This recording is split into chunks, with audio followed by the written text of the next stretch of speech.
Hi, hello. Welcome to the episode of Isaiah's Newsstand. It's your host, Isaiah Edwards.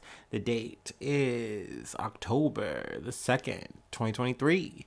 Hopefully, this episode finds you well, in good spirits, and high hopes. As for me, I'm doing pretty good. I will say, I'm having one of those days where I'm irritable. I'm grumpy. People are just maybe a little bit too much in my mix. And it's always one of those things where I say like people or everybody, and really it's not everybody. It's like no more than three people, and we're talking about the lightest of interactions, and it's just me being like a very hypersensitive baby. But let me have my moment. So everything's been good though. Everything's fine. I just have one of those things where it's like, bro, if you're not gonna come up and talk to me nice or be useful, productive, you're just saying some redactive ass fucking shit. You're just kikiing for your own fucking amusement. Whatever the fucking reason is, and it's not helpful to me, I don't really want to actually be a part of it. Yeah, unless we're really good friends. If we're friends, if we're already homies, then cool. I'll play the dozens with you. We'll have a good time. We'll chop it up. Hee hee ha ha ha ha. Fun. But if you're coming to waste my fucking time, then be gone. Like, I don't know. I'm generalizing. I'm, venting, what have you. Thank you so much for that. Welcome to Isaiah's Newsstand. I usually talk about news. I'll get to that eventually. But let's see here. What else is there to talk about besides me whining and complaining about small stuff? My foot's doing better, so that's good. Overall, enjoying walking without having to take Advil every 6 hours. That's nice. That's fun. Nice having my little full workout again. Just felt good. Let's see here though. I'm still hesitant to do a big walk or anything like that yet. I'm gonna wait a couple more days. My other foot's now being a little temperamental, but I don't think I ever have a clean 2 months without actually having feet problems. And it's like, I'm sure you're thinking, oh, you should go to a doctor. Fuck that. I think we all know how our fucking medical system works. No, I'm not going to get much other than some head pats and good luck out there and have to pay a $25 copay. Let's see here. Is there any food corner? Is there good food I ate? I had Brenner. I did do the Brenner. It was yummy. Waffle, chicken, potatoes, beer. So yeah, it was good. It was yummy. Bacon as well. Yeah. So yeah, there's that. I'm getting it all in order. I'm lining it all up for you now. Let's see. Let's do the startup. Let's get into some news. Yeah. All right. I'm so excited. Maybe this is the reason I haven't, de-stressed, outside of just working out today. So maybe that's why I'm so grumpy grump. I'm not in my zen mode.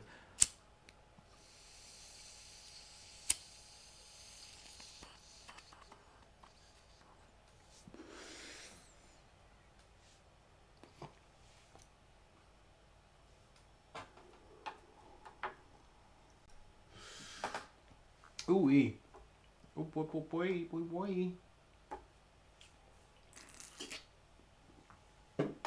All right.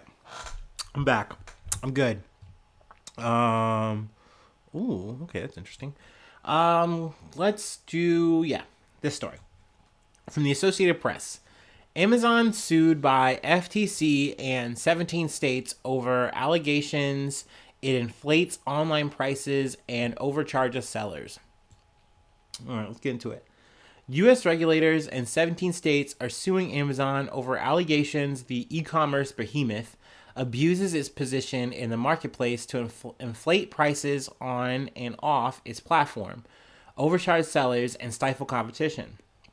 The lawsuit filed Tuesday in federal court in Amazon's home state of Washington is the result of a years-long investigation into the company's businesses and one of the most significant legal challenges brought against it in its nearly 30-year history. Let's see here. The FTC, or the Federal Trade Commission, and states that joined the lawsuit allege Amazon is violating federal and state antitrust laws. They are asking the court to issue a permanent injunction that they say would prohibit Amazon from engaging in its unlawful conduct and loosen its monopolistic control to restore competition. Excuse me. The complaint accuses the company of engaging in anti-competitive practices through measures that deter sellers from offering lower prices for products on non-Amazon sites, an argument mirroring allegations made in a separate lawsuit filed last year by the state of California. And actually, California, a bit of foreshadowing because we are going to be talking about California for like over half this episode. Let's see here. The lawsuit says Amazon buries listings offered at lower prices on other sites. At the same time, it also charges sellers high fees, forcing merchants to raise their prices on the platform, as well as other e-commerce sites, in order to keep their products competitive on Amazon. Now, this is one of those situations where you're really in a jam as a seller because you want to work with Amazon because they are just super efficient, with their Amazon Prime. It gives just people a lot of like quick access to a product, and that's very good. Also, they are just literally controlling the market, so it becomes obtuse to really work with other people. But that being said, when you have to deal with other fees and stuff that drive up your product, it's nice to maybe go to another site and say, hey, I'll sell here too, and, kind of give my customers a chance to buy this at a cheaper price, and I still can, sell my product, make my fucking money. So Amazon is like, okay, we're not stupid. We're hip to that.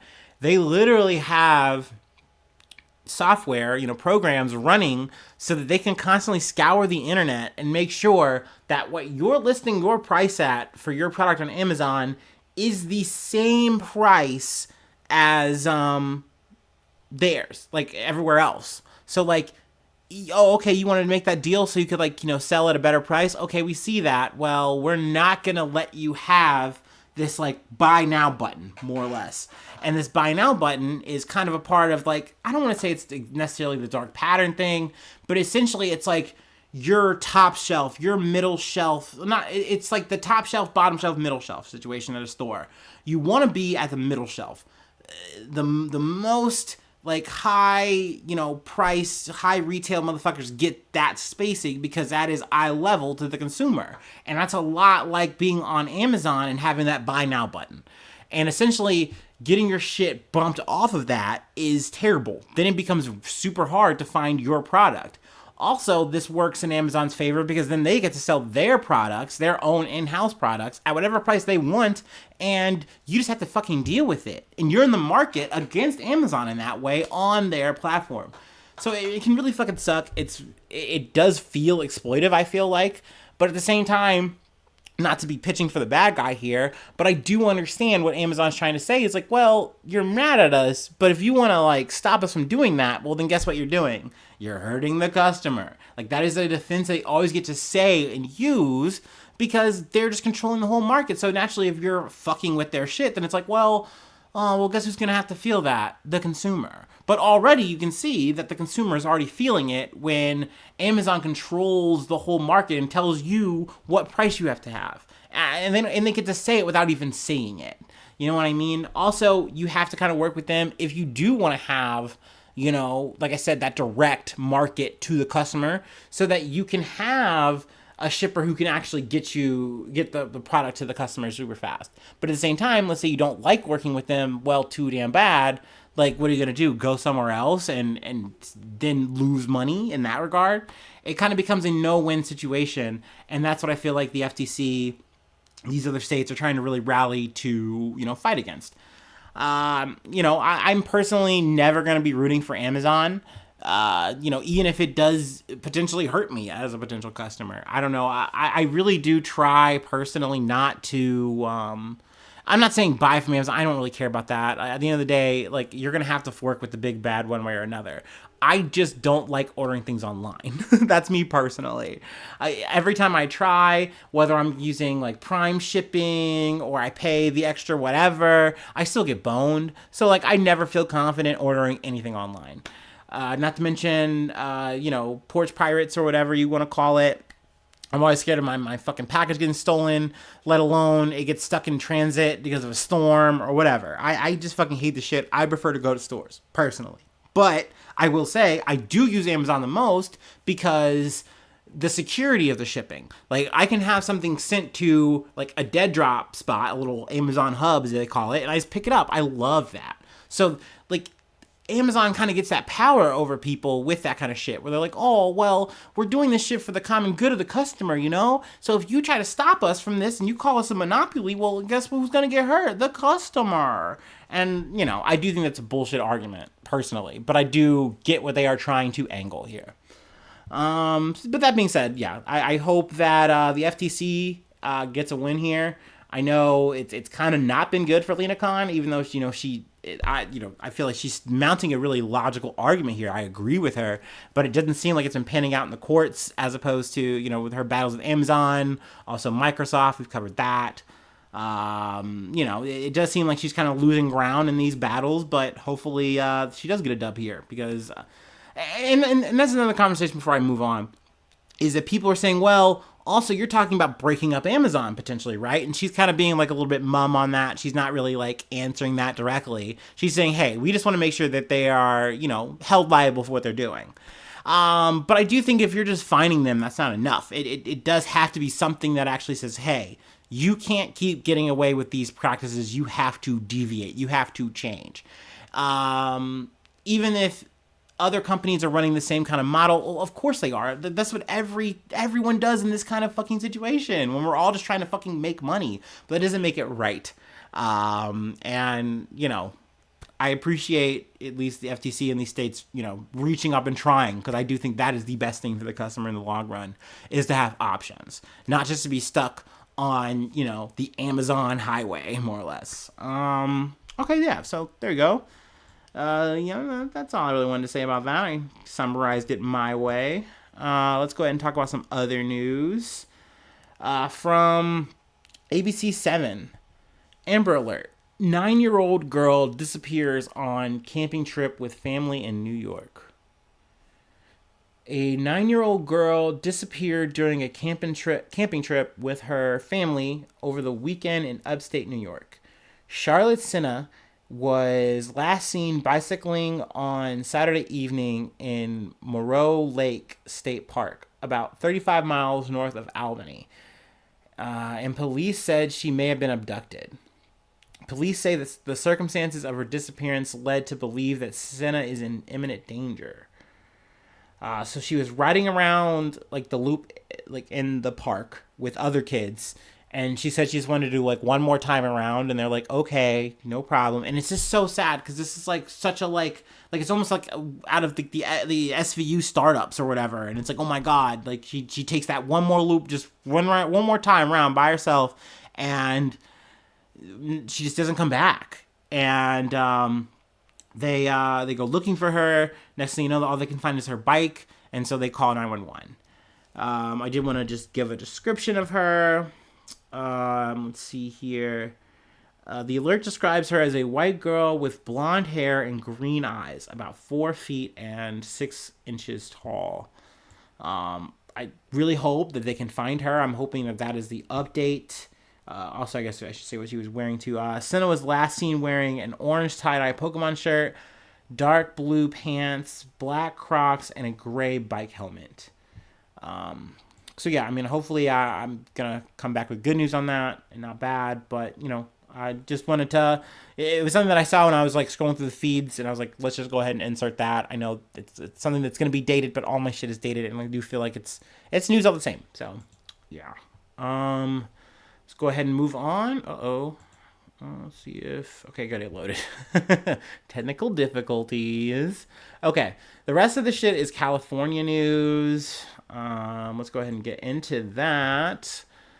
From the Associated Press, California governor names LaFonza Butler, former Kamala Harris advisor, to Feinstein's Senate seat.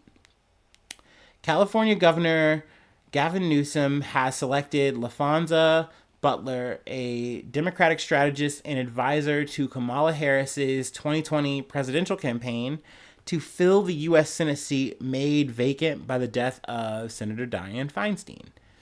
In choosing Butler on Sunday, Newsom fulfilled his pledge to appoint a black woman if Feinstein's seat became open. However, he had been facing pressure from some black politicians and advocacy groups to select Barbara Lee, a prominent black congresswoman who was already running for the seat. Butler will be the only black woman serving in the U.S. Senate and the first openly LGBTQ plus person to represent California in the chamber.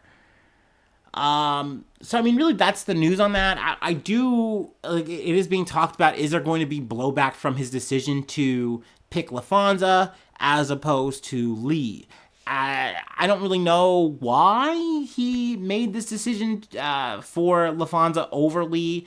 I know I've talked about this before when we initially kind of got into the foray that was Feinstein. Like, are you going to leave? No? Okay, well, what are we doing here?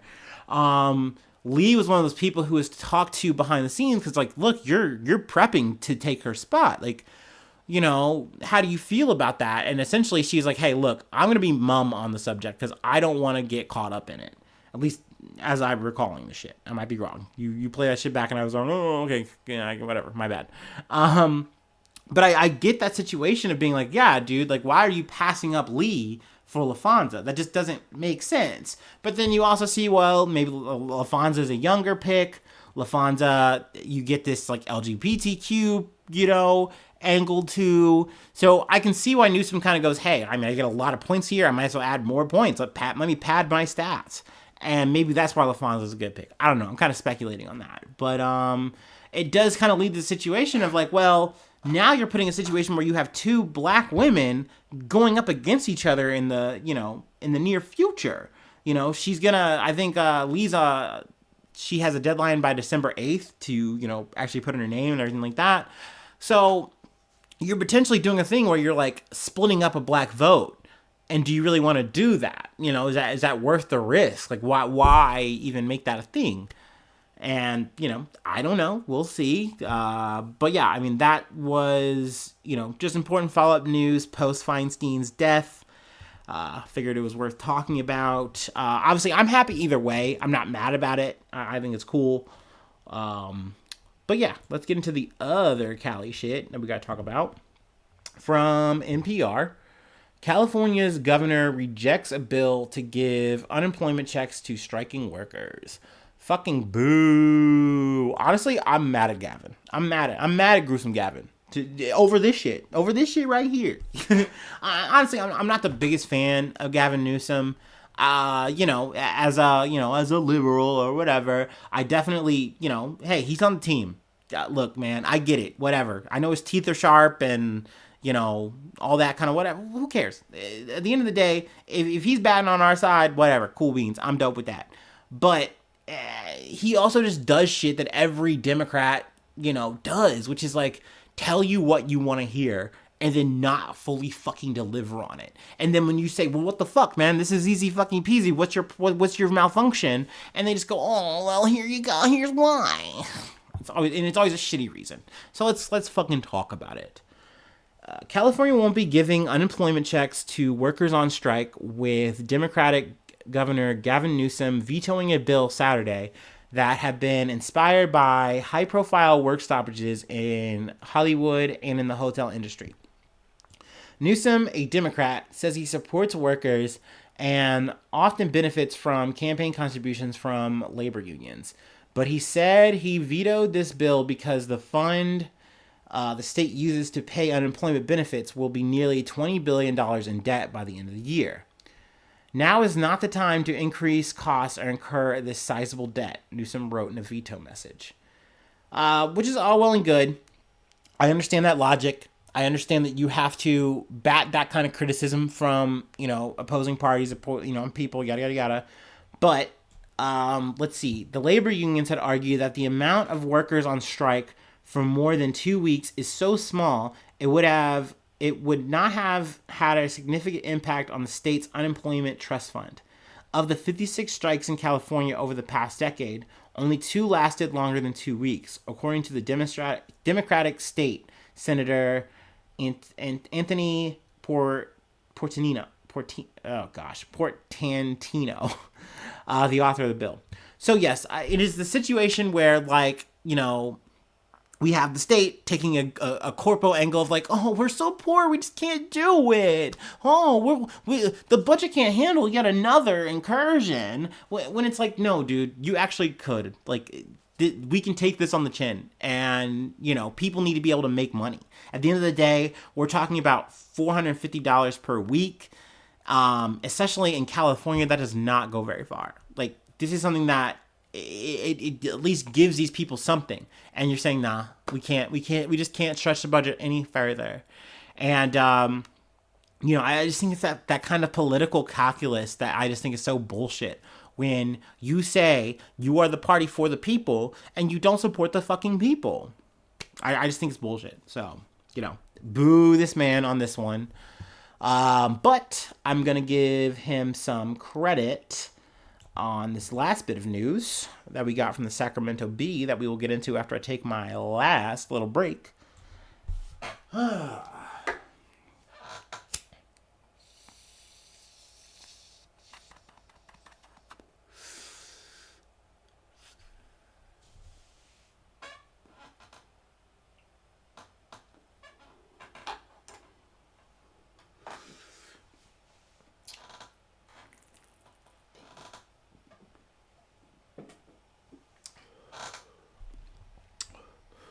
Whew.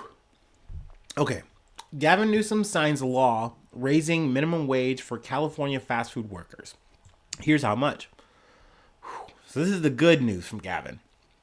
Governor Gavin Newsom has made it official. California's fast food workers will have a minimum wage of $20 per hour. He signed AB 1228 Thursday morning, culminating a years-long campaign by workers and advocates to increase pay and improve conditions. Under the new law, starting pay will increase April 1st. It also creates a first-in-the-nation fast food council to oversee future wages and enact workplace regulations. Now, there is a bit of caveat. What is the opposite of silver lining?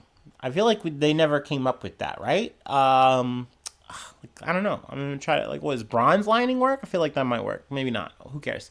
Passage of the measure introduced by Assemblyman Chris Holden, Democrat of Pasadena, was all but assured earlier in the month after labor groups and fast food companies reached an agreement. In exchange for the wage increase, corporations will not be held liable for workforce violations at their franchises, and the Fast Food Council is less powerful than before. Other changes include setting a limit in wages increases and prohibiting localities from enforcing their own fast food minimum wage ordinances. So that's a little murky, a little bit ick. I don't like that. I do think that corporations should have the onuses on them for violations. You have the ability to punish the individuals within your corporation, but at the end of the day, the onus is on you. You are corp. You kind of have to take the brunt of that. I feel like that's weird. But let's just focus on the good. I don't want to focus so much on the bad here. The increase in pay. I think that's fucking important. And it was so timely for me. I got this shit actually last week, but I was surfing through the fucking, Twitter or X. I was on X.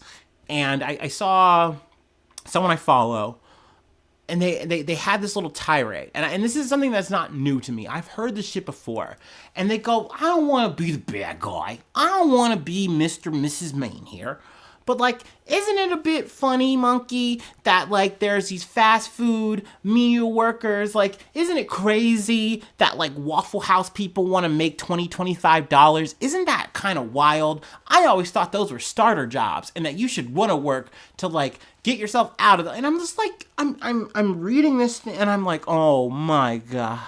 Why? Why are people like this? Because, yes, I see this on the internet, but I also see this out of my fucking friends. And it makes me fucking vomit sometimes. Look, I'm sorry. I am a casualty of Ohio. I'm a casualty of the Midwest. You gotta make friends. Sometimes just people who don't always agree with me. And, and I'm not saying I'm always right. Don't get me wrong. But, I just think it's fucked up to think that people are just deserving to make less because of the position they opt into. Don't you want the food from said places? Like, I don't fucking get it. You work a job, right? You should be getting a living wage, no? Like, it's crazy that you have to debate people with that. And for that, I do not do it. I just don't. I cannot. I should not have to want to win you over on these kind of subjects, these kind of issues. Like, I've had a debate with people over fucking women's rights, and just because it's like, well, I mean, I'm just saying, like, men's basketball is better, so well, of course they should make more money. Shut the fuck up. Like, it is this kind of mentality that makes us so backwards as a society, that we want to have equal rights, but, like, this is a meritocracy, and da-da-da-da, and I know I'm doing a bit of blending here, but at the end of the day, it is this kind of fucking shit that makes us, like, against each other, and I hate it so fucking much. I really fucking do. So, you know, tip of my hat to Gruesome Gavin. Yes, we all deserve more money, even if it's in fast food. And look, at the end of the day, this should raise everything. If capitalism is fucking correct, right? Like, what the hell? But we all know it won't. There shouldn't be disparaging. Like, at the end of the day, they should make more money. You should make more money. We all should make more money. Like, that's crazy. It's just, it's frustrating that people feel like, no, you work a shitty job, you should make a shitty pay. Like, that's essentially what that ex user was saying. And I'm just like, see, show fewer posts. Let's see. Was there anything else I really wanted to hit here? No, you can always check it out if you'd like to. I will say, you know, Sacramento be kind of paywalls, so, you know, there's that. It's kind of whack, but whatever. You can get through it. I did. But yeah, that's the episode. That's all I have. I got to shill, especially because Spotify says, hey, actually, we're not going to pay you anymore. I'm not big enough, y'all. I'm just not big enough. Sorry. So yeah, patreon.com for Isaiah News. If you'd like to support the effort, let's see. I shot you out at the top of the month. I did a newsy roll call yesterday. So, you know, that's a thing. I say your name in the podcast, plug a project you're doing. If you'd like to hit me up for the free IsaiahNews1@gmail.com. I'm also on X, formerly known as Twitter. I'm also on Meta. I'm on all those things and more. You can find me or the podcast there. Please subscribe to the YouTube. It's another way I'm trying to, you know, monetize this motherfucker.